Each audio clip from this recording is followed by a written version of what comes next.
میرے شوہر راشد کی وفات کو ابھی کچھ ہی دن ہوئے تھے اور گھر میں ابھی بھی عطر کی ہلکی سی خوشبو دیواروں پر چپکی ہوئی تھی جب میرے بیٹے عرفان نے فون کر کے ایسے کہا جیسے کوئی سبزی کی قیمت بتا رہا ہو کہ امی میں نے آپ کی گاڑی بیچ دی۔ میرے ہاتھ سے اسٹیل کا گلاس پھسلتے پھسلتے بچا۔ مجھے لگا شاید میں نے غلط سنا۔ میں نے آہستہ سے پوچھا کون سی گاڑی؟ وہ ہلکا سا ہنسا، وہی پرانی ابا والی۔ مگر آپ بے فکر رہیں، آپ کو روزانہ کلینک جانے کے لیے ٹیکسی یا رکشے کی ضرورت نہیں پڑے گی، میں سب سنبھال لوں گا۔ اس کی آواز میں دکھ نہیں تھا، غم نہیں تھا، بس ایک عجیب سی چیز تھی، جیسے میرے شوہر کے جانے کے بعد گھر کا مالک وہ بن گیا ہو۔ میری سانس اٹک گئی۔ اسی پل میں سمجھ گئی کہ یہ صرف گاڑی کی بات نہیں، یہ تو ابھی شروعات ہے۔ جو ہوا وہ میرے اپنے بیٹے نے کیا، اور مجھے تب بھی نہیں پتا تھا کہ اسی گاڑی کے گلو باکس میں کیا رکھا تھا جو ایک دن اس کی پوری دنیا ہلا دے گا۔ میرے شوہر راشد پوری سوسائٹی انہیں سیدھے آدمی کے نام سے جانتی تھی۔ بہت بولتے نہیں تھے لیکن جو کہتے تھے نبھاتے تھے۔ ان کی موت اچانک نہیں تھی لیکن اتنی بھی نہیں تھی کہ دل تیار ہو جائے۔ بیماری نے دھیرے دھیرے انہیں کمزور کیا اور پھر نرسنگ کی نوکری کرتی رہی تاکہ گھر چلتا رہے، علاج چلتا رہے، بیٹے کی ہمت چلتی رہے۔ دیکھو عرفان کتنے مہذب گھر سے ہے، لوگ کیا کہیں گے، یہی ہمارے گھر کی سب سے بیماری تھی۔ میرے شوہر چلے گئے اور ایک ایک کر کے لوگ آنا بند ہو گئے۔ ہمدردی بھی اکثر 7 دن سے زیادہ نہیں ٹکتی، لیکن عرفان کی آواز میں جو تبدیلی آئی تھی وہ مجھے اندر تک چبھتی تھی۔ میں کراچی کی ایک چھوٹی سی ڈائیگنوسٹک کلینک میں سپروائزر تھی۔ صبح جلدی نکلتی، شام کو لوٹتی۔ گاڑی کے لیے میری سہولت نہیں، میرا سہارا تھی۔ وہ گاڑی میرے شوہر کی یاد بھی تھی۔ ہر بار سٹارٹ کرتے وقت وہ کہتے سلمیٰ دھیرے چلانا، جلدی نہیں ہے۔ اب وہی گاڑی میرے بیٹے نے بیچ دی بغیر پوچھے بتائے۔ میں نے خود کو سنبھالتے ہوئے کہا تم نے کیسے بیچ دی؟ اس نے بیچ میں کاٹا امی آپ جذباتی مت ہوئیے، گاڑی پرانی تھی، ٹینٹس الگ اور ویسے بھی آپ کے نام پر کون چلائے گا؟ میں ہوں نا، میں نے ایک اکاؤنٹ کھول دیا ہے آپ کے لیے، آپ کی تنخواہ، ابا کی پینشن، جو بھی آئے گا سب میں نے مینج کروں گا، آپ بس پریشان مت لو۔ اس نے میرے لیے ایسے کہا جیسے میں بچی ہوں۔ مجھے پہلی بار لگا میرا بیٹا مجھے ماں نہیں ایک ذمہ داری سمجھنے لگا ہے۔ میں نے دھیرے سے پوچھا کس کو بیچی؟ اس نے کہا ایک ڈیلر کو، وہ پیپر ورک کر دے گا، آپ سمجھو گی نہیں یہ سب، آپ بس گھر سنبھالو، وظیفہ پڑھو، دعائیں وقت پر لو۔ اور پھر اس نے فون کاٹ دیا جیسے فیصلہ سن کر عدالت اٹھ گئی ہو۔ اس رات میں سو نہیں پائی، گھر کی خاموشی میں مجھے گھڑی کی ٹک ٹک بھی طنز کرتی لگ رہی تھی۔ میں الماری کے سامنے کھڑی رہی جہاں میرے شوہر ضروری کاغذ رکھے تھے۔ عرفان اکثر کہتا امی یہ سب پرانی فائلیں ہیں، رکھ کر کیا کرو گی، جگہ گھیرتی ہیں۔ راشد ہمیشہ شانت ہو کر کہتے کاغذ پرانے نہیں ہوتے سلمیٰ، یہ سچائی کے ثبوت ہوتے ہیں۔ میں نے چابی ڈھونڈی، الماری کھولی، اوپر والے شیلف میں فائلوں کا ڈھیر تھا، کچھ میرے شوہر کی میڈیکل رپورٹ، کچھ بجلی پانی کے بل، کچھ انشورنس۔ میں نے گاڑی والی فائل نکالی، اندر آر سی کی کاپی ہونی چاہیے تھی، انشورنس پیپر، پولوشن، لیکن وہاں خالی پلاسٹک سیلو تھی۔ میرا دل بیٹھ گیا، کسی نے اسے نکال لیا تھا اور اس کا مطلب گھر میں صرف ایک ہی تھا عرفان۔ میں باورچی خانے میں گئی، پانی پیا، ہاتھ کانپ رہے تھے۔ مجھے یاد آیا پچھلے ہفتے عرفان نے مجھے چائے بنا کر دی تھی بہت پیار سے، وہ اچانک اتنا میٹھا کیوں ہو گیا تھا میں تب نہیں سمجھی۔ اسی دن اس نے کہا تھا امی آپ فکر مت کرو، अब्बा के जाने के बाद मैं सब देख लूंगा। और फिर उसने मेरे शौहर के स्टडी रूम की चाबी मांगी थी, बस कागज तरतीब देने हैं। मैंने माँ बंद कर दे दी। उस दिन मैंने नहीं सोचा था कि मेरा बेटा तरतीब देने के नाम पर मेरी दुनिया से कागज निकाल रहा है। सुबह मैं क्लिनिक नहीं गई, मैं सीधी सोसाइटी के गार्ड के पास गई। कल रात कोई डीलर आया था। गार्ड ने कहा, मैडम, कल दोपहर में एक आदमी आया था गाड़ी देखने, आपका बेटा साथ था। मैंने एंट्री कर दी थी। मेरा गला सूख गया, यानी ये सब मेरी आंखों के सामने हुआ और मुझे खबर तक नहीं। मैंने इरफान को कॉल की, उसने उठाई नहीं, मैसेज किया, अभी बात करो, उसने जवाब दिया, मीटिंग में हूँ। मीटिंग? इसके लिए मेरी जिंदगी की चीजें बेचना मीटिंग थी। मैंने अब वही किया जो मैं बरसों से नहीं कर पाई थी। मैंने मदद मांगी। मेरे शौहर के पुराने दोस्त थे एडवोकेट फातिमा चौधरी, वो एक सीनियर वकील थी और राशिद नहीं बहुत मानते थे। मैंने उन्हें का नंबर मिलाया, फोन किया, उन्होंने उठाया। जी सलमा जी। उनकी आवाज में वही संजीदगी थी। मैंने सांस लेकर कहा, फातिमा जी, इरफान ने गाड़ी बेच दी है बगैर बताए और गाड़ी के कागज फाइल से गायब हैं। फोन के इस पार एक सेकंड का सन्नाटा हुआ, फिर उन्होंने बहुत शांत लेकिन बहुत पक्का कहा, आप अभी घर में हैं? मैंने कहा, हाँ। उन्होंने कहा, मैं आपको डराने नहीं आई, लेकिन ये मामूली बात नहीं है। आप फौरन एक काम करें, जो तभी आपके शौहर और आपके नाम के दस्तावेजात हैं उन्हें एक जगह रख लें और किसी को ना बताएं कि आप मुझसे बात कर रही हैं। मैं आधे घंटे में कॉल बैक करती हूँ। उनकी बात ने मेरी रगों में ठंडक डाल दी। क्या मेरा बेटा इतना दूर जा सकता है? माँ का दिल हमेशा बच्चों के लिए बहाने ढूंढता है, लेकिन सच ऐसा था जिसे बहाने नहीं चाहिए थे। मैंने बैठकर कागज निकाले और इसी दौरान मुझे एक छोटी सी बात याद आई जिसने मेरे हाथ रोक दिए। मेरे शौहर की वफात से 2 दिन पहले, जब वो बहुत कमजोर थे, उन्होंने मेरा हाथ पकड़ा था। उनकी उंगलियां ठंडी थीं लेकिन पकड़ मजबूत। उन्होंने बहुत धीरे से कहा था, सलमा, अगर कभी इरफान बहुत मीठा हो जाए तो होशियार रहना। मैंने तब रोकर कहा था, ऐसा मत कहो, इरफान हमारा बेटा है। राशिद ने आंखें बंद करके बस इतना कहा, ग्लो बॉक्स याद रखना। तब मुझे लगा दवाओं का असर है, बुखार का वहम है। मैंने इस एक लफ्ज को दिल के किसी कोने में रख दिया था। आज वो कोना खुल गया। गाड़ी ग्लो बॉक्स, वो छोटा सा डिब्बा जिसमें हम टूल, रसीदें, पार्किंग टिकट, एक छोटी टॉर्च रखते थे। राशिद ने आखिरी वक्त में ग्लो बॉक्स क्यों कहा था और इरफान ने गाड़ी इतनी जल्दी क्यों बेच दी? फातिमा जी ने आधे घंटे में कॉल की। उन्होंने कहा, सलमा जी, मैंने आरटीओ वाले एक जानने वाले से बात करके देखी है, लेकिन पहले एक बात बताइए, गाड़ी किसके नाम पर रजिस्टर्ड है? मैंने कहा, मेरे नाम पर। राशिद ने मेरी नाम करवाई थी, कहते थे तुम्हारे नाम पर है, तुम्हारा सहारा है। फातिमा जी की आवाज में फौरी ताकत बढ़ गई। तो फिर बगैर आपके दस्तखत और मौजूदगी के वाजबी तरीके से ट्रांसफर नहीं हो सकती। अगर हुई है तो या तो जेलसाजी होगी या इसमें आपका बेटा शामिल है। मेरे कानों में जेलसाजी का लफ्ज हथौड़े की तरह लगा।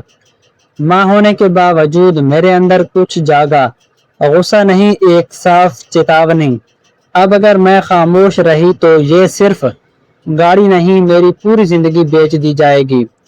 मैंने डरते डरते कहा, फातिमा जी, वो मेरा बेटा है। उन्होंने बहुत धीरे लेकिन मजबूती से कहा, और आप उसकी माँ हैं। माँ होना मतलब आंखें बंद करना नहीं होता। माँ होना मतलब सही वक्त पर सही को रोक लगाना होता है। ان کا یہ بات میرے سامنے سینے میں کہیں ٹک گئی۔ انہوں نے آگے کہا، آپ ایک کرو، آج شام تک کوئی بھی کاغذ عرفان کو مت دینا۔ اگر مانگے تو کہنا کہ آپ ڈھونڈ رہی ہیں، اور سب سے ضروری بینک کی طرف کوئی چیز تو نہیں ہے، کوئی لاکر، کوئی مشترکہ اکاؤنٹ۔ میں نے کہا، راشد کے نام پر ایک لاکر تھا، لیکن چابی مجھے نہیں پتا کہاں ہے۔ وہ ہمیشہ کہتے تھے سب بندوبست ہے۔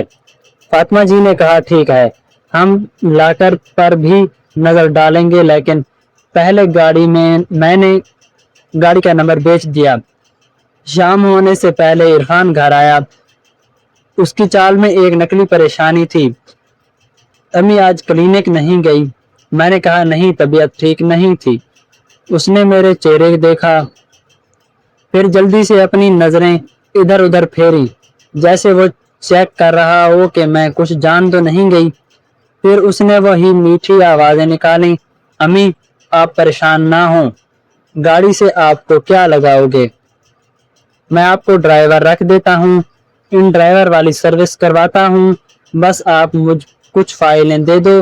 ابا کی جو پرانی فائلیں ہیں، وہ ٹیکس والا بول رہا تھا۔ ٹیکس والا بھی آ گیا۔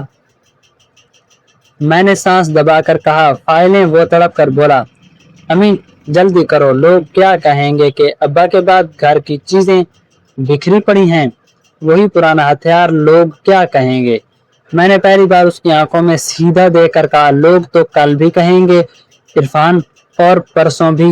تم پہلے مجھے یہ بتاؤ، گاڑی کس کو بیچی؟ اس کے چہرے کا رنگ ایک پل کے لیے بدلا، پھر ہنسنے کی کوشش کی۔ امی آپ کیوں پوچھ رہی ہیں؟ سب میں نے سنبھال لیا ہے، آپ سمجھو گی نہیں۔ میں نے بہت شانت ہو کر کہا، میں سمجھ گئی ہوں، وہ گاڑی میرے نام تھی اور اس کے کاغذ میری فائل سے غائب ہیں۔ یہ سنتے ہی اس کی گردن کی رگیں تن گئیں۔ اس نے جبری مسکراہٹ کی، آپ نے وہ فائلیں پہلے دیکھی؟ امی آپ خود کو اتنا مت دو، میں آباد میں سب دکھا دوں گا۔ اور پھر اس نے میز پر ہاتھ رکھ کر تھوڑا آگے جھکتے ہوئے دھیمی آواز میں کہا، ویسے ابا کے اسٹڈی روم کی دوسری چابی کہاں ہے؟ اس کی اس سوال میں لالچ تھا اور ڈر بھی، جیسے اسے کوئی چیز چاہیے جو اسے ابھی تک نہیں ملی۔ مجھے سمجھ آنا شروع ہو گیا، وہ صرف گاڑی کے پیچھے نہیں، وہ کسی اور چیز کے پیچھے ہے۔ گلو باکس لا کر کی چابیاں سب ایک ہی دھاگے سے جڑے تھے۔ رات کو میں اپنے کمرے میں بیٹھی رہی۔ عرفان باہر حال میں فون پر بات کر رہا تھا۔ اس کی آواز دھیمی تھی، لیکن کچھ لفظ میرے کان تک پہنچے۔ ہاں ہاں، پیپر تو مل گئے، بس ایک چیز باقی ہے، گلو۔ پھر اس نے اچانک آواز مزید دھیمی کر دی۔ میرے جسم میں بجلی دوڑ گئی۔ اس نے گلو کہا تھا، گلو باکس، کیا وہ بھی اسی چیز کو ڈھونڈ رہا ہے؟ کیا راشد نے سچ میں کچھ چھپایا تھا؟ اور کیا میرا بیٹا اسے پانے کے لیے مجھے دھیرے دھیرے خالی کر رہا تھا؟ میں نے فاطمہ جی کو میسج کیا۔ اس نے گلو کہا، مجھے ڈر لگ رہا ہے۔ ان کا جواب آیا، ڈرو مت، جو کس رہے ہو، کل صبح RTO سے تصدیق مل جائے گی، اور اگر ضرورت پڑی تو ہم گاڑی ہولڈ کروا دیں گے۔ میں نے موبائل اسکرین بند کی۔ کمرے میں اندھیرا تھا، لیکن میرے اندر پہلی بار ایک روشنی تھی، سچ کی روشنی۔ میں نے رو نہیں رہی تھی، لیکن آنکھوں میں وہ چمک تھی جو تب آتی ہے جب انسان فیصلہ کر لے۔ اب اور انہیں سب صبح فاطمہ جی کی کال آئی۔ ان کی آواز تیز اور صاف تھی، سلمہ جی، گاڑی کا ٹرانسفر کل ہی دکھایا گیا ہے، اور خریدار کا نام کوئی ڈیلر نہیں بلکہ ایک فرد ہے، اور پتہ آپ کی سوسائٹی کے پاس کا ہے۔ میرا سر چکرا گیا۔ فاطمہ جی نے کہا، ہاں، مطلب گاڑی دور نہیں گئی، اور اصلی بات یہ ہے کہ ٹرانسفر کے لیے جو دستخط لگے ہیں وہ آپ کی نقل کرنے کی کوشش ہے۔ میرے ہاتھ سے فون گرنے کو آیا۔ میرے اندر ماں اور انسان دونوں کا جھگڑا ختم ہو گیا۔ اب صرف انسان بچا تھا، جسے انصاف चाहिए था। फातिमा जी ने कहा, मैं अभी एक लीगल नोटिस तैयार कर रही हूँ, लेकिन इससे पहले हम गाड़ी फिजिकली ढूंढेंगे। अगर वो आपकी सोसाइटी के आसपास है तो आज ही ग्लो बॉक्स भी देखना होगा। मैंने फूफी से पूछा, ग्लो बॉक्स में क्या है? फातिमा जी उन्होंने एक बार कल रोक कर कहा, मुझे नहीं पता, लेकिन आपके शौहर ने आखिरी वक्त में अगर ग्लो बॉक्स कहा था तो वहाँ सिर्फ पूर्ण रसीदें नहीं होंगी, वहाँ कुछ ऐसा होगा जो आपके बेटे के असली इरादे दिखा देगा। इसी पल बाहर हाल में इरफान की आवाज आई, अम्मी नीचे आओ, एक आदमी आया है, कह रहा है गाड़ी के बारे में बात करनी है। मैंने दरवाजा खोला, मेरा दिल धड़क रहा था। नीचे लॉबी में एक आदमी खड़ा था, सादा कपड़े लेकिन आंखें तेज। उसने कहा, आप ही सलमा जी हैं? मैडम, आपकी गाड़ी अभी बेसमेंट में खड़ी है, लेकिन ग्लो बॉक्स का ताला टूटा हुआ है। मेरी सांसें रुक गईं। मैं बेसमेंट की तरफ भागी और जब मैंने दूर से अपनी गाड़ी देखी तो विंडो शेन के अंदर एक चमका, जैसे किसी ने जल्दी में कोई चीज छुपाई हो। मैं दरवाजा खोलने ही वाली थी कि पीछे से इरफान की आवाज फूफी बनकर कान में आई, अम्मी ग्लो बॉक्स मत खोलना। इसकी आवाज मेरे कान में जहर बनकर उतर गई। मैंने पलट कर देखा, उसकी आंख में डर था और वो किसी बेटे का नहीं था, वो डर किसी मुजरिम का था जिसे पकड़े जाने का डर हो। बेसमेंट के पीले रंग की रोशनी की विंडो शेड के अंदर कुछ चमक रहा था, एक छोटा सा धाती कोना, जैसे कोई चाबी या पेन ड्राइव का हिस्सा। ग्लो बॉक्स का ताला सच में टूटा हुआ था। मैंने अपने बेथर की कांपती हुई मां को एक तरफ रख कर उस औरत को आगे किया जो बरसों से सब संभालती आई थी। मैंने धीरे से कहा, तुम मुझे रोक क्यों रहे हो इरफान? उसने आंखें फेरी, जैसे आसपास कोई सुन ले, फिर बोला, अम्मी वो बस पुराने कागज हैं, आप परेशान हो जाएंगी, मैंने साफ कर दिया है, सब चले ऊपर। मैंने लफ्ज पकड़ लिया, साफ कर दिया मतलब ग्लो बॉक्स में कुछ था और तुमने निकाल लिया?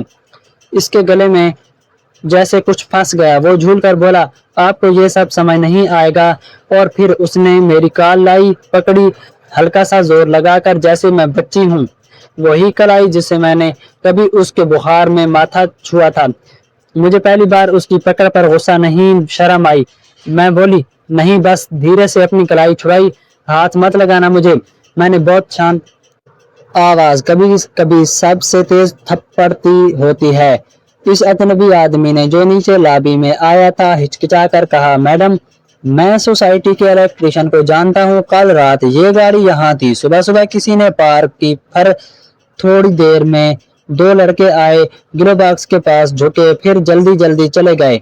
मैं समझ गई इरफान अकेला नहीं है, या तो इसने किसी को भेजा है या वो खुद किसी के साथ मिलकर ये कर रहा है। मैंने फोन निकालकर फातिमा जी का नंबर लगाया, पहली घंटी पर उन्होंने उठा लिया। मैंने तेज सांस में कहा, फातिमा जी, गाड़ी बेसमेंट में है, ग्लो बॉक्स का ताला टूटा है और इरफान मुझे खोलने से रोक रहा है। उनकी आवाज एकदम हुक्म वाली हो गई, सलमा जी, आप गाड़ी के अंदर कुछ भी छुए बगैर वीडियो बनाइए, नंबर प्लेट, अंदर की हालत, ग्लो बॉक्स का ताला, सब, और इरफान को मत बताइएगा कि आप रिकॉर्ड कर रही हैं। मैंने फोन हथेली में छुपाकर वीडियो शुरू कर दी। मेरी उंगलियां कांप रही थीं, लेकिन मैं कर रही थी पहली बार, अपने ही घर में सबूत जमा कर रही थी। इरफान ने मेरा फोन देखा तो उसकी आवाज तेज हो गई, अम्मी, आप क्या कर रही हो? लोगों को दिखाओगी, सोसाइटी में तमाशा बनाओगी? मैंने उसके चेहरे की तरफ देखा, तुमने तमाशा बनाया है इरफान? मैं बस सच देख रही हूँ। उसके लेजे तलख हो गए। सच सच ये है कि आप अकेली हो, आप मैनेज नहीं कर सकती, मैं करूँगा। इस पल मुझे राशिद की बात याद आई, अगर कभी इरफान बहुत मीठा हो जाए, और आज वो मीठा नहीं था, आज वो असली था। मैंने गाड़ी की चाबी निकाली, मेरे पास अभी भी स्पेयर की थी जो राशिद ने अलग रखी थी, और मैं उसे अब हमेशा पर्स के खुफिया पॉकेट में रखती थी। मैंने दरवाजा खोला, अंदर सीट पर धूल थी, लेकिन कोई बड़ी तोड़ फोड़ नहीं। ग्लो बॉक्स के पास नीचे वाले पैनल में पर हल्की सी कड़ूंच थी। जैसे किसी ने जल्दी में स्क्रू ड्राइवर और घुसाया हो। मैं झुकी, मेरी नजरें चमकती हुई चीज पर गईं। वो एक छोटी सी चाबी थी, काली रबड़ की कवर वाली, जिस पर एक नंबर उभरा था। मैंने फौरन तौर पर उसे नहीं उठाया, पहले वीडियो में क्लियर शॉट लिया, फिर धीरे से हथेली पर रखा।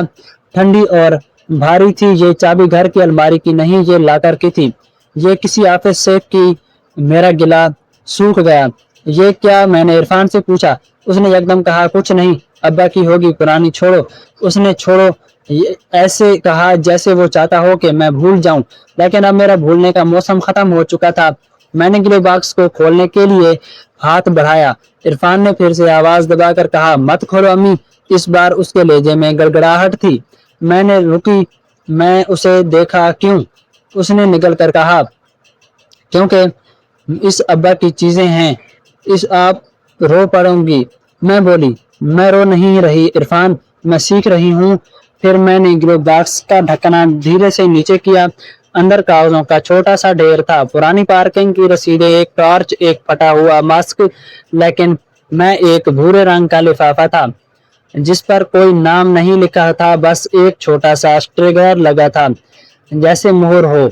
उसके ऊपर पेन से लिखा था, सिर्फ सलमा के लिए। मेरे दिल की धड़कन इतनी तेज हो गई, मुझे लगा इरफान भी सुन लेगा। इरफान ने एक कदम आगे बढ़ाया। अम्मी वो। मैंने फौरन लिफाफा नहीं उठाया, पहले ही उसकी तस्वीर ली। फातिमा जी ने कहा था सबूत। मैंने लिफाफे वैसे ही रखा, गिरो बॉक्स बंद किया और बहुत शांत होकर कहा, ऊपर चलो। अभी इरफान ने राहत की सांस ली, जैसे उसे जीत मिल गई, लेकिन उसने नहीं पता था कि मैं गिलो बॉक्स बंद करके भाग नहीं रही, मैं बस सही जगह, सही गवाह, सही वक्त चुन रही हूँ। हम लिफ्ट के ऊपर आए और घर में घुसते ही इरफान की आवाज बदल दी, मीठी थकी हुई, जैसे वो मजलूम हो।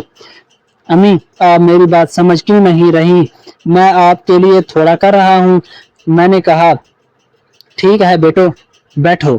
मैंने उसे सोफे पर बिठाया और खुद सामने कुर्सी पर बैठी। पहली बार हमारे बीच फासला था, जिस्मानी नहीं ज़हनी। वो मुझे देख रहा था जैसे मैं कोई नई औरत हूँ।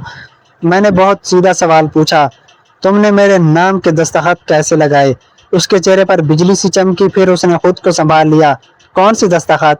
मैंने कहा, आरटीओ में ट्रांसफर दिख रहा है और दस्तखत मेरी जैसी बनाए गए हैं। अब इसका इदाकारी करने लगी। वो झलाया, अम्मी आप किस से बात कर रही हो? किसने आपको भड़काया? मैंने कहा, यह भड़काया नहीं है, मैं सबूत है। इसके होंठ सिकुड़ गए। आपको लगता है मैं मुजरिम हूँ? मैंने कहा, मुझे लगता है तुम डर रहे हो। इस पर वो उठ गया। मैं डर रही नहीं रहा। आप अकेली नहीं रह सकती, आपको कोई संभालने वाला चाहिए। अब्बा चले गए। अब उसने जुमला अधूरा छोड़ दिया, लेकिन इसका मतलब साफ था, अब मेरा मालिक वो है। मैंने शांत होकर कहा, मालिक मैं कोई नई जमीन नहीं हूँ। इरफान, उसका चेहरा लाल हो गया। इसने धीमे सख्त लहजे में कहा, ठीक है, अगर आपको मेरी मदद नहीं चाहिए तो फिर बात मत करना कि मैं आपको संभालने वाला नहीं मिला। वो स्टडी रूम की तरफ मुड़ा। मेरे अंदर अलार्म बज उठा। वो फिर चाबी ढूंढने जा रहा था। मैंने फौरन रुको। वो रुका, पलटा। क्या? मैंने कहा, तुम्हें स्टडी रूम में जाने की जरूरत नहीं है। उसने तंज किया, क्यों? अब वो भी आपकी रियासत है।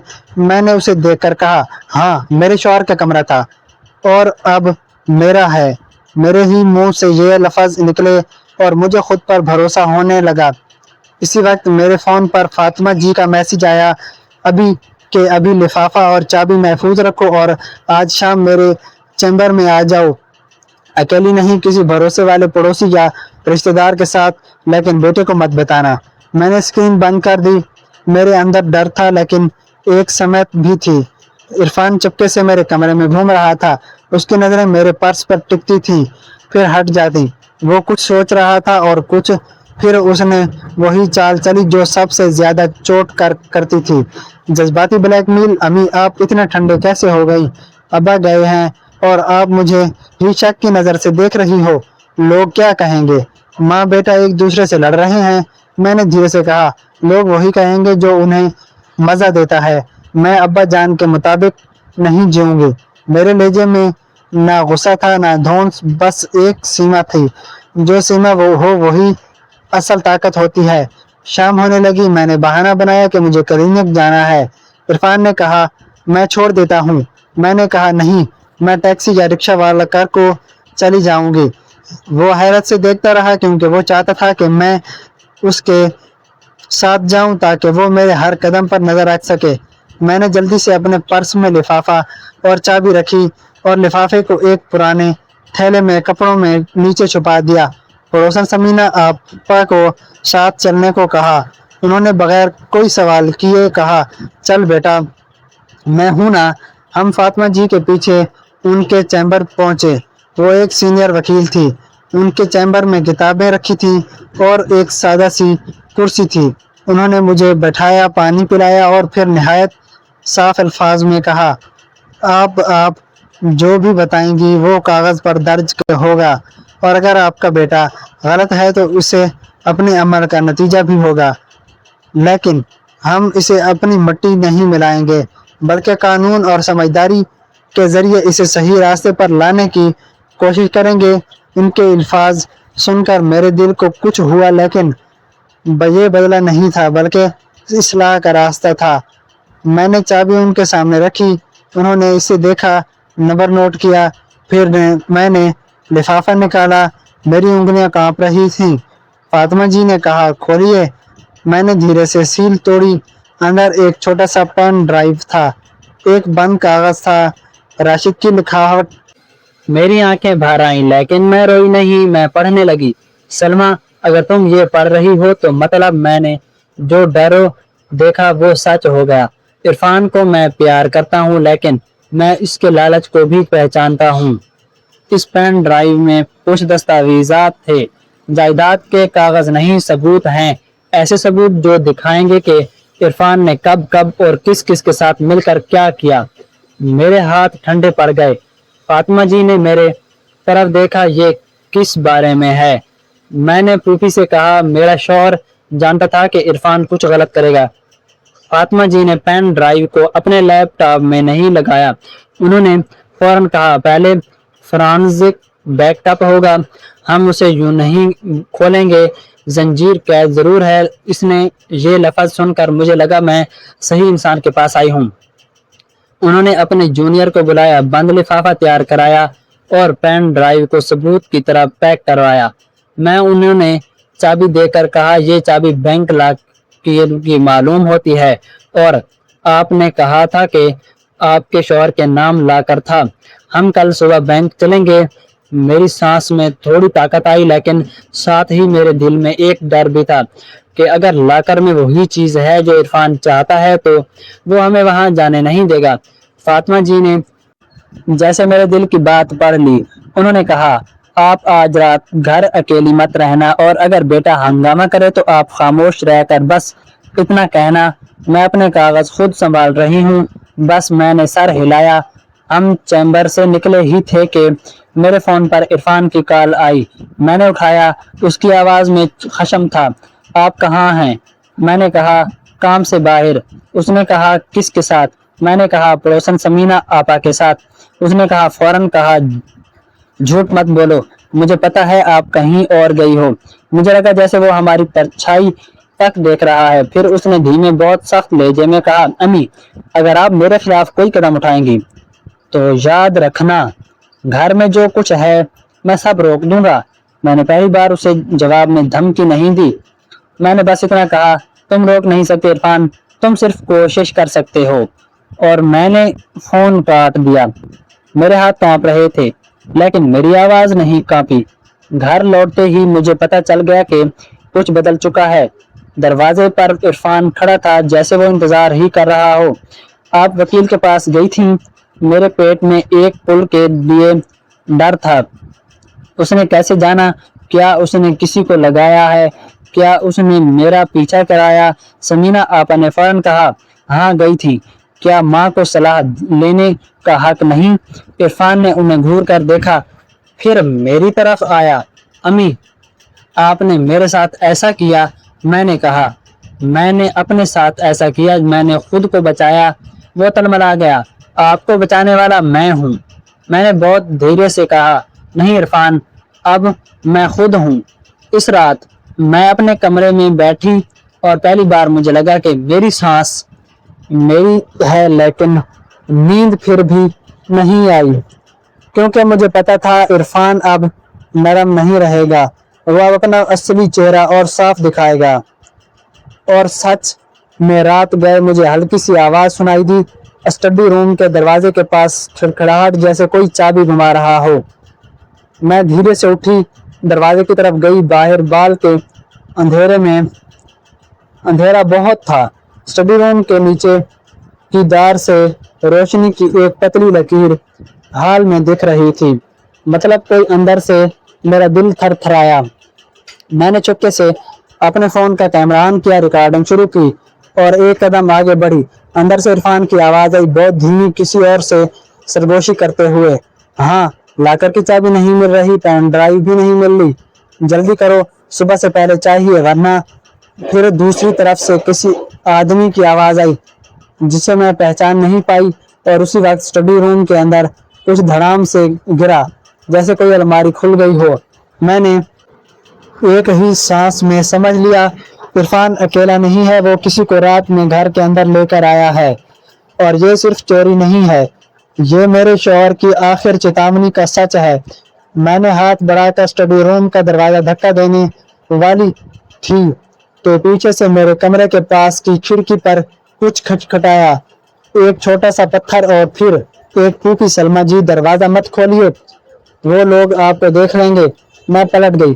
खिड़की के बाहर अंधेरे में एक परछाई थी। मेरी सांस रुक गई। ये कौन है जो मुझे बचा रहा है?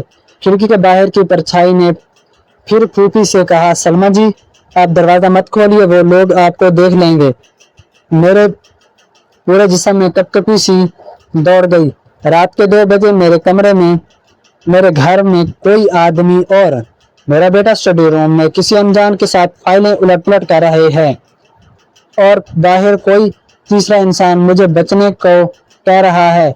मैंने खिड़की की पर्दा थोड़ा सा सरकाया। बाहर अंधेरा था, लेकिन सोसाइटी की स्ट्रीट लाइट की हल्की रोशनी ने मुझे साफ चेहरा दिखाया। वही आदमी था जो मुझे बेसमेंट में मिला था, वही तेज निकला था, वही सादा कपड़े वाला। मैंने बगैर आवाज दिए खिड़की थोड़ी खोली। उसने जल्दी से कहा, मैडम मैं अशफाक हूँ, सोसाइटी में इलेक्ट्रिशियन के साथ काम करता हूँ। कल जब आपकी गाड़ी पाई हुई थी, मैंने देखा था आपके बेटे के साथ एक आदमी था। आज रात वो आदमी फिर आया, मुझे शक हुआ, मैं नीचे था, तभी मैंने देखा वो सीधा आपके फ्लोर पर गया। मैडम मुझे डर लगा कि कुछ बड़ा गलत हो रहा है। मेरे होंठ सूख गए। तुम ऊपर कैसे आए? मैंने बहुत धीरे से पूछा। उसने कहा, सीढ़ियों से, लिफ्ट में सीसीटीवी है। सीढ़ियों में नहीं मैडम, मैं कोई हीरो नहीं, बस मुझे आपकी शक्ल याद है। आप रोज ड्यूटी जाती हैं, आप अकेली हैं और बेटे के तेवर ठीक नहीं हैं। उसने कहा, ठीक नहीं लगे, ऐसे कहा जैसे वो शाइस्तगी से अपनी बात बचा रहा हो। अंदर स्टडी रूम से फिर आवाज आई, कागज पलटने की, अलमारी के दरवाजे के हिलने की, और फिर इरफान की सरगोशी, जल्दी ये फोल्डर यहाँ से निकालो। मेरे हाथ कांप रहे थे, लेकिन इस बार डर के साथ एक साफी फैसला भी था।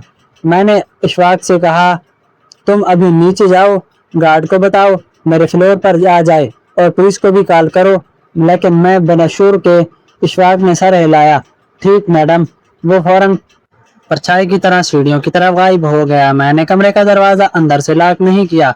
मैं चाहती थी अगर इरफान बाहर निकले तो वो देखे कि मैं भाग नहीं रही, मैं सामने खड़ी हूँ। मैंने फोन निकाला और फातिमा जी को कॉल किया। रात थी, लेकिन उन्होंने पहली घंटी पर उठा लिया, जैसे वो भी सोई नहीं थी। मैंने फूफी से कहा, फातिमा जी स्टडी रूम में इरफान किसी आदमी के साथ है, वो फाइल निकाल रहा है। एक आदमी इशफाक ने देखा और अब गार्ड बुलाने गया है। फातिमा जी की आवाज तेज और ठंडी हो गई। सलमा जी आप दरवाजा मत खोलिए, आप खुद सामने मत जाइए, बस रिकॉर्डिंग जारी रखिए। अगर गार्ड आ जाए तो ठीक है, मैं अभी पुलिस को कॉल कर रही हूँ, आप बस महफूज रहिए। मेरी उंगलियां कांप रही थीं, लेकिन मैं कैमरामैन ऑन किया, रिकॉर्डिंग शुरू की। मैं दरवाजे के पास खड़ी हो गई ताकि बाहर के कदम की आवाज रिकॉर्ड हो। अंदर स्टडी रूम में एक बार फिर धड़ाम की आवाज आई, जैसे कोई भारी डिब्बा गिरा हो, और इसी वक्त स्टडी रूम का दरवाजा खुला। मेरे सामने इरफान खड़ा था। उसके पीछे एक आदमी था, 40-45 साल का, भरा जिस्म, आंखों में चालाकी। उसने मेरी तरफ देखा और फौरन नजरें झुका लीं, जैसे वो जानता है कि उसे यहाँ नहीं होना चाहिए। इरफान ने मुझे ऐसी नजर से देखा जैसे मैं उसकी दुश्मन हूँ। आप जाग रही थी? उसने बनावटी हंसी के साथ कहा। मैं तो बस कुछ अब्बा की फाइलें तरतीब दे रहा था। मैंने बहुत शांत होकर कहा। रात 2 बजे और मेहमान के साथ। मेरे लफ्जों के साथ ही वो अनजान आदमी खिसकने लगा। इरफान ने उसे आंख से इशारा किया, रखो। फिर इरफान मेरे करीब आया। उसकी आवाज़ धीमी हो गई, लेकिन उसमें धमकी साफ थी। अम्मी, आप बहुत आगे निकल रही हैं। अपने भले के लिए पीछे हट जाइए। मेरे अंदर एक पल के लिए वो पुरानी डर था जो हर माँ को होता है जब बच्चा बिगड़ जाए। लेकिन फिर मेरे शौहर की लिखावट याद आई, ग्लो बॉक्स का लिफाफा याद आया, और फातिमा जी की आवाज़। माँ होना मतलब आंखें बंद करना नहीं। मैंने धीरे से कहा, पीछे नहीं हटूंगी। इस आदमी ने पहली बार बोला, देखिए मैडम, गलत फहमी है, मैं तो बस इरफान से काट दिया। चुप। और फिर इसने मेरी तरफ देखकर कहा, आप अकेले लड़ सकती हो, आप यहाँ कुछ भी साबित नहीं कर पाओगी। वो एक कदम आगे बढ़ा तो लिफ्ट की घंटी बजी। मेरे दिल ने राहत की सांस ली। बाहर कदमों की तेज आवाज आई, गार्ड की आवाज, मैडम सब ठीक है। और फिर श्वाक की आवाज, इसी प्लेट में है सर। इरफान का चेहरा एकदम बदल गया। उसके अंदर का मैनेजर अब घबरा गया था। वो अनजान आदमी पीछे हटा। मैं दरवाजे की तरफ गई और लॉक खोला। बाहर 2 गार्ड थे और इशफाक था। गार्ड ने अंदर झांक कर फौरन पूछा, सर आप कौन? वो आदमी हिचकिचाया, मैं दोस्त हूँ। इरफान ने झट से कहा, ये मेरा दोस्त है बस। गार्ड ने सख्ती से कहा, रात 2 बजे विजिटर एंट्री रजिस्टर में नाम नहीं है मैडम के घर। ऐसे इसका जुमला अधूरा ही था कि इसी वक्त नीचे से पुलिस की जीप का सायरन हल्का सुनाई दिया। मेरे अंदर एक कपकपी हुई। अब बात घर के अंदर नहीं रहेगी, अब कानून आएगा। मैंने खुद को मुस्तहकम किया और गार्ड से कहा, इन दोनों को यहीं रोक लो, पुलिस आ रही है। इरफान ने मेरी तरफ देखा। उसकी आंख में पहली बार डर पूरी तरह खुल गया। अम्मी, आप सच में पुलिस बुला रही हैं? इसकी आवाज गायब गुस्से से कम और घबराहट से ज्यादा थी। मैंने कहा, मैं सच में अपने घर की हिफाजत कर रही हूँ। पुलिस आई, 2 कांस्टेबल और हेड कांस्टेबल। उन्होंने मेरी बात सुनी। फिर इरफान ने वही ड्रामा शुरू किया, ये मेरी माँ है, जज्बाती है, गलत फहमी है। मैंने बिना ड्रामे से के सीधा कहा, मेरी गाड़ी मेरे नाम थी, मेरे दस्तखत जाली बनाए गए हैं, मेरे शौहर की फाइलों से कागज गायब हैं। रात में बगैर एंट्री ये आदमी घर में मिला और मेरा बेटा मुझे ग्लो बॉक्स खोलने से रोकता रहा। हेड कांस्टेबल ने इरफान को देखा, फिर इस आदमी से पूछा, आपका आईडी? वो घबरा कर बोला, जी। उसने जेब टटोली और एक कार्ड निकाला। पुलिस ने देखकर कहा, ये लोकल प्रॉपर्टी ब्रोकर है। मेरे माथे पर पसीना आ गया। Property broker? मेरा बेटा किसके साथ क्या सौदा कर रहा था? फातिमा जी ने मुझे व्हाट्सएप पर शिकायत का मसौदा भेज दिया था। मैंने वो पुलिस को दिखाया। पुलिस ने कहा, मैडम आप सुबह थाने आकर तहरीरी शिकायत दीजिए, अभी हम इन्हें नीचे ले जाते हैं। आप अपना सीसीटीवी फुटेज और ये रिकॉर्डिंग संभाल कर रखिए। मैंने सर हिलाया। मेरे हाथ कांप रहे थे, लेकिन मैं घर नहीं रही थी। इरफान को जब पुलिस नीचे ले जा रही थी तो उसने मेरी तरफ देखा। उसकी आंखों में अब गुस्सा नहीं था, बस एक टूटी हुई जिद थी। आपने सब खत्म कर दिया, उसने कहा। मैंने जवाब नहीं दिया क्योंकि मैं जानती थी ये खत्म नहीं है, शुरुआत है, सही शुरुआत। अगली सुबह मैं फातिमा जी के साथ बैंक आई। जिस ब्रांच में राशिद का काला लाकर था, वहां के वाईसी کی لمبی کارروائی تھی۔ فارم، دستخط، تصدیق نامزد کی تفصیل، ڈیتھ سرٹیفکیٹ کی کاپی اور بینک کی تصدیق فاطمہ جی نے سب بندوبست کروایا۔ انہوں نے مجھے سمجھایا، سلمہ جی، لاکر کھولنا جذباتی کام نہیں ہے، یہ قانونی کام ہے۔ ہم ہر قدم کا ریکارڈ رکھیں گے۔ بینک مینیجر نے مجھے عزت سے دیکھا۔ شاید پہلی بار مجھے لگا کہ معاشرے میں بھی کچھ لوگ ہیں جو بیوہ عورت کو کمزور نہیں سمجھتے، بس اصول دیکھتے ہیں۔ لاکر روم میں میں پہنچتی تو میرے اندر شوہر کی یادوں کا طوفان اٹھا۔ لوہے کی دیواریں، چھوٹے چھوٹے نمبر، ٹھنڈی ہوا۔ میں نے وہ چابی نکالی جو گلو باکس سے ملی تھی۔ نمبر ملا، میرا گلا بھر آیا۔ فاطمہ جی نے ہلکی آواز میں کہا، کھولیے۔ میں نے لاکر کھولا۔ اندر ایک نیلی فائل تھی، ایک چھوٹا سا کپڑے کا تھیلا اور ایک لفافہ، بالکل اسی طرح جیسے گلو باکس میں تھا، لیکن اس پر لکھا تھا سلمہ، اپنی عزت بچا لینا اور عرفان کی روح بھی۔ میرے ہاتھ تھر تھرا گئے۔ کپڑے کے تھیلے میں ایک سادہ سی سونے کی انگوٹھی نہیں بلکہ ایک چھوٹا سا پین ڈرائیو تھا اور کچھ سٹیمپ پیپر تھے۔ فاطمہ جی نے فوراً کہا، انہیں ہم سیدھے فرانزک روڈ پر لے جائیں گے۔ نیلی فائل میں وہ دولت کی فائل نہیں تھی جیسی فلموں میں ہوتی ہے، وہ ثبوت کی فائل تھی۔ اس میں جائیدادوں کی لسٹنگ، فارم کی فوٹو کاپیاں، ایک بروکر معاہدہ اور سب سے اوپر ایک ہاتھ سے لکھا نوٹ تھا۔ راشد کی لکھاوٹ میں سلمہ، عرفان نے میرے علاج کے دوران کئی بار مجھ سے جائیداد بیچنے کے لیے کہا۔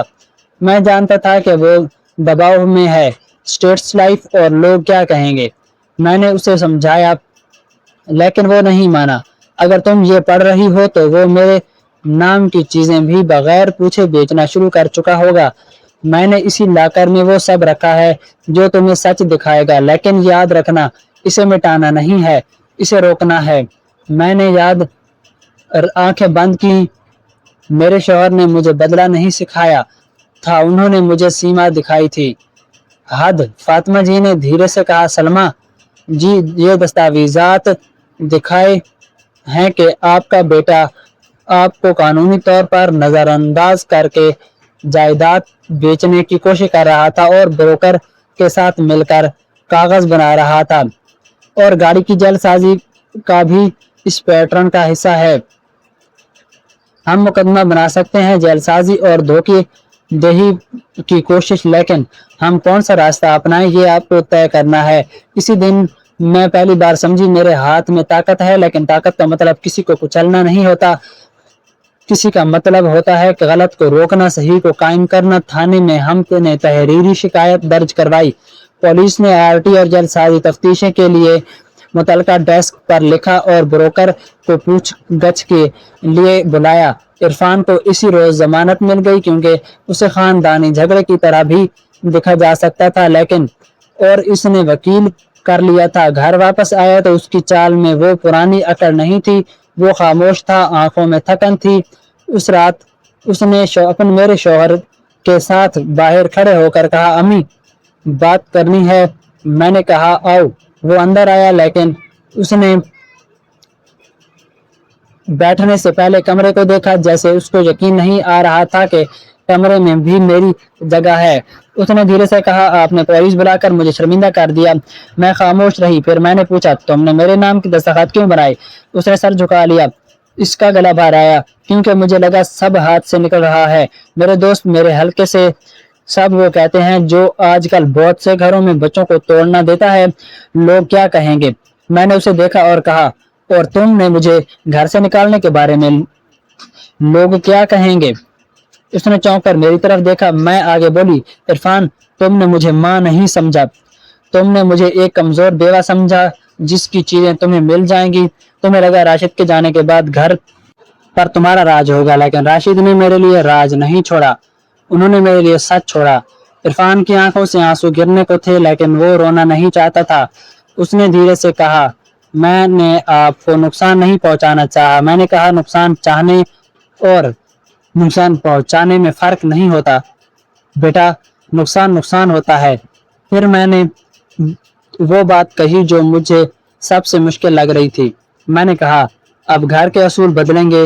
وہ فوراً گھبرایا۔ کیسے؟ میں نے کہا، پہلا میری تنخواہ اور पेंशन मेरे कंट्रोल में रहेगी। दूसरा, मेरे दस्तावेजात तुम नहीं छुओगे। तीसरा, कोई ब्रोकर, कोई दोस्त, कोई मशीर मेरे घर में मेरी इजाजत के बगैर नहीं आएगा। चौथा, तुम एक काउंसलर से मिलोगे क्योंकि तुम्हें सिर्फ कानून कार्ड नहीं, अपने अंदर के लालच का इलाज चाहिए। वो खामोश था। उसकी खामोशी में हार थी और शायद राहत भी, क्योंकि बातिन से वो खुद भी जानता था वो गलत रास्ते पर जा चुका था। उसने धीरे से कहा, अगर मैं इनकार करूं, मैंने कहा, तो मैं अलग रहूंगी अपने तरीके से, और जो गलत कोशिश हुई मैं उसका कानूनी अमल चलेगा, मैं उसे नहीं रोकूंगी। उसके चेहरे पर डर आया। अलग रहना, पाकिस्तानी घरों में अलग रहना सबसे बड़ी सजा मानी जाती है, लेकिन मेरे लिए ये सजा नहीं थी, ये हिफाजत थी, सीमा थी। उसने बहुत थकी आवाज में कहा, अम्मी मुझे माफ कर दोगी? मैं कुछ पल खामोश रही। मैंने चाहती थी तो उसी वक्त कह देती नहीं, क्योंकि दिल दुखा था, लेकिन मेरे अंदर एक आवाज और थी, कड़वाहट पकड़कर जीने की, जैसे जिंदगी नहीं बनती। मैंने कहा, मैं तुम्हें माफ करूंगी, लेकिन माफी का मतलब ये नहीं कि सब पहले जैसा हो जाए। माफी मतलब मैंने दिल में नफरत नहीं पालूंगी, लेकिन सीमा रहेगी। उसके कंधे ढीले पड़ गए। उसने पहली बार सच बोलने की कोशिश की। मैंने अब्बा के इलाज के वक्त भी दबाव डाला था। मुझे लगा कि घर बेच देंगे तो सब आसान हो जाएगा। मेरी एमआई, मेरी इमेज, वो नोट गई। अब्बा ने मुझे समझाया था, लेकिन मैंने उसकी आवाज टूट गई। अब्बा ने मुझे समझाया था, लेकिन मैंने उसकी आवाज टूट गई। मैंने दिल में राशिद को शुक्र कहा। उन्होंने हमारे बेटे को प्यार किया, लेकिन अंधा प्यार नहीं किया। उन्होंने सच की तैयारी कर दी। अगले हफ्ते चीजें धीरे धीरे सही सीमत में गईं। ब्रोकर पर मुकदमा मजबूत हुआ, और क्योंकि एंट्री रजिस्टर और मेरी रिकॉर्डिंग भी आरटी और जलीसाजी की तफ्तीश आगे बढ़ी। फातिमा जी ने कार ट्रांसफर को कानूनी तौर पर होल्ड करवाया। जिसके शख्स के नाम गाड़ी गई थी वो सामने आया। वो भी ब्रोकर का आदमी था। नाम सिर्फ कागजी कार्रवाई के लिए इस्तेमाल हुआ था। गाड़ी मेरे नाम पर वापस आई और जो खर्चा हुआ था उसकी वसूली का अमल शुरू हुआ। इरफान ने काउंसलर से मिलना शुरू किया। पहले वो मजबूरी में गया, फिर धीरे धीरे उसने समझ आया लोग क्या कहेंगे, कि गुलामी इंसान को अंदर से खोखला कर देती है। उसने एक दिन मुझसे कहा, अम्मी मुझे लगता है पैसे से इज्जत मिलती है, लेकिन इज्जत तो आपके खामोश खड़े रहने से मिलती है। मैंने उसे देखा और पहली बार मेरे दिल में उसके लिए फिर से माँ वाली नरमी आई, लेकिन अब वो नरमी अंधी नहीं थी। मैंने अपने लिए भी एक फैसला किया। मैंने कलीने की नौकरी के साथ साथ एक छोटा सा सिकल कोर्स ज्वाइन किया। फाइनेंस के बुनियादी असूल, डिजिटल बैंकिंग की हिफाजत, नामजदगी अपडेट। जो बातें पहले राशिद संभालते थे अब मैं सीख रही थी। फातिमा जी ने कहा था, इल्म ही असली हिफाजत है, और सच में जब मैं सीखती थी तो मेरा डर कम होता था। एक शाम इरफान ने मेरे सामने वो बात कही जिसका मैं इंतजार कर रही थी। उसने कहा, अम्मी मैं स्टडी रूम में जाकर रहा था, वो गलत था। मैं उस आदमी को घर लाया था ताकि वो फाइलों से कुछ कागज निकाल ले। मुझे लगा कि कागज हट गए तो आप कुछ नहीं कर पाएंगी, लेकिन मैं सर झुका लेता हूँ। मैं डर गया था कि आप मजबूत हो जाओगी। मैं सुनकर अंदर से कांप गई, लेकिन मैं पिघली नहीं। मैंने कहा, तुम्हें डर मजबूत माँ से नहीं होना चाहिए था, तुम्हें डर गलत काम से होना चाहिए था। उसने रोकर कहा, अब है। मैंने धीरे से उसके सर पर हाथ रखा। बरसों बाद मैंने उसे वैसे छुआ जैसे माँ अपने बच्चे को छूती है, लेकिन इस बार मेरी आंखें खुली थीं। मेरे शौहर का वो आखिरी लफ्ज गिलोबाक्स अब मेरे लिए सिर्फ एक सुराग नहीं था, अब वो एक सबक था। प्यार का मतलब कंट्रोल नहीं, हिफाजत है, और हिफाजत का मतलब कभी भी सख्त फैसले भी होते हैं। आज जब मैं अपनी गाड़ी स्टार्ट करती हूँ तो मुझे राशिद की आवाज याद आती है, सलमा धीरे चलाना। मैं मुस्कुरा देती हूँ और कहती हूँ, हाँ राशिद, अब मैं धीरे भी चलती हूँ और सच के साथ चलती हूँ। और सब से बड़ी बात, मैंने अपने बेटे को नहीं खोया, मैंने उसे रोक दिया। यही फर्क है बदला और इंसाफ में। बदला इंसान को तोड़ता है, इंसाफ इंसान को सीधा करता है और माफ़ी दिल को हल्का करती है। ये सीमा ज़िंदगी को महफूज करती है। दोस्तों, अगर ये कहानी आपको भी छू गई है, क्योंकि आपके घर में भी लोग क्या कहेंगे कि खामोशी है या किसी ने आपकी चीज़ बरहक थमा दिया है, लाजमी सब्सक्राइब कर दें। अल्लाह हाफ़िज़।